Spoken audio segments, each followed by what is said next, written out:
시청자 여러분, 안녕하세요. 오늘 방송은 중세시대 결혼한 여인들이 첫날 밤을 남편이 아닌 그 지역의 용주와 보내야 했었다는 현실의 오해와 진실에 대한 스토리를 테마로 진행하려고 합니다.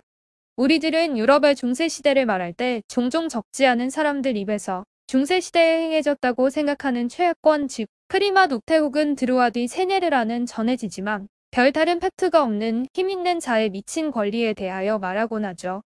이 초약권을 한마디로 말한다면 오늘 결혼하는 새 신부는 사랑하는 사람인 남편과 오붓하고 로맨틱한 가운데 알콩달콩 보내야 하는 첫날 밤의 시간을 남편이 아닌 지역의 영주와 보내야만 한다는 기가 막힌 일을 이루는 것인데, 이것들은 유럽의 문학작품이나 영화 등에 자주 등장하기 때문에 이런 기괴한 일이 실제로 있었던 것으로 받아들여지고 있습니다.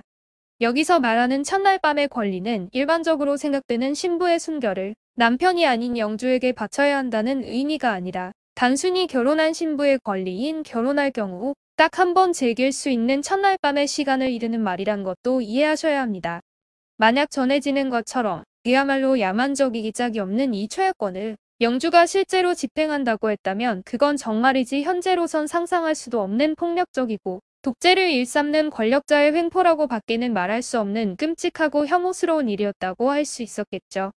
실제로 유럽 이외의 지역에서 이런 초약권을 새 신부가 남편과 보내지 못하고 실제로 다른 남자와 보내야 하는 경우가 있기도 했는데, 그 대표적인 곳이 인도, 캄보디아 그리고 아프리카의 일부 종족들 사이에서 행해진 적이 있기는 했었고, 이런 지역에서 이와 같은 일이 행해진 것은 대부분 종교적인 의미에서 일어난 일이었기에 새 신부와 첫날 밤을 보내게 된 것은 영주나 왕이 아닌 각 지역의 종교 지도자들이었습니다. 이런 행위가 실제로 일어난 이유는 소위 순결을 지니고 있는 여성들이 가지고 있는 천여막이 남성과 첫 섹스를 하게 될 때 천여막 근육이 손상되면서 출혈이 생기게 되며, 이 출혈이 남자의 성기에 묻게 되면 그 남자에게 불행을 주게 된다는 잘못된 이해 때문에 대부분 승려 등 성직자가 그 불운을 없애준다는 의미에서 이 같은 웃기고 미친 일이 행해진 것이었죠.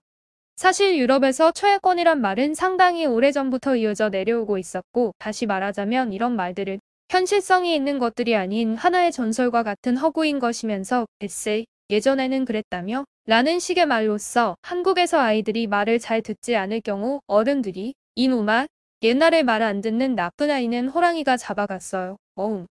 하는 식의 장난 같은 말이었다고 합니다.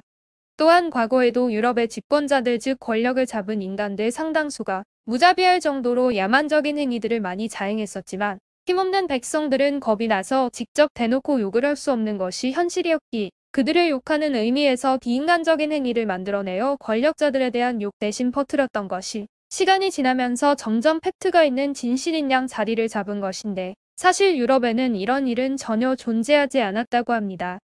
예를 들자면 우리나라 백제시대 도미설화가 있는데, 도미의 아름다운 부인을 갖고 싶어진 왕이 그의 부인을 겁탈하려 했지만 도미에게 소가 실패하자 분노하여 도미의 두 눈을 뽑아버리고 다시 그의 부인을 겁탈하려 했지만 부인은 야반도주하여 결국 남편인 도미와 재회한다는 이야기 같은 설화인 것이죠.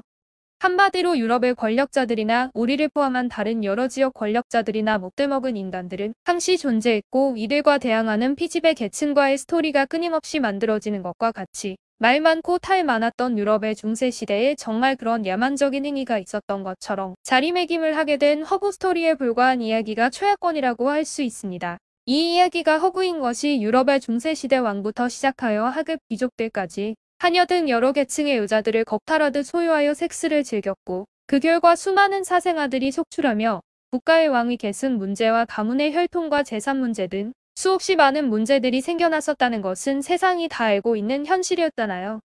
이런 상황에서 만약 영주들이 새 신부들과 초야를 치르는 게 현실이었다면, 그렇지 않아도 사생아 문제가 유럽을 뒤덮어가는 마당에 영주와 초야를 치른 신부가 허니문 베이비가 생겨 출산하게 된다면 요즘같이 유전자 확인을 할 수도 없던 시절에 그 애들의 문제는 어떻게 해결할 수 있었겠어요?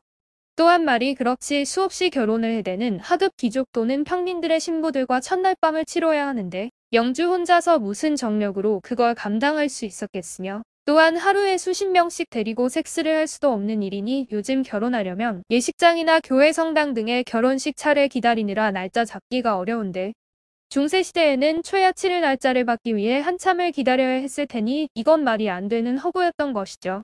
결론적으로 유럽에서조차 이야기되고 있는 중세시대 초야권에 대한 스토리는 한마디로 전혀 팩트가 없는 허구이며 전설적인 스토리에 불과한 것이고, 유럽의 문학작품이나 영화 등에 종종 등장하는 프리마 녹테 혹은 드루아드 세네르에 관한 스토리 역시 전혀 팩트가 없는 허구에 불과하다는 것이 결론입니다. 오늘 방송은 여기까지이며 구독과 좋아요를 꼭 눌러주실 것을 부탁드립니다. 시청해주셔서 감사합니다.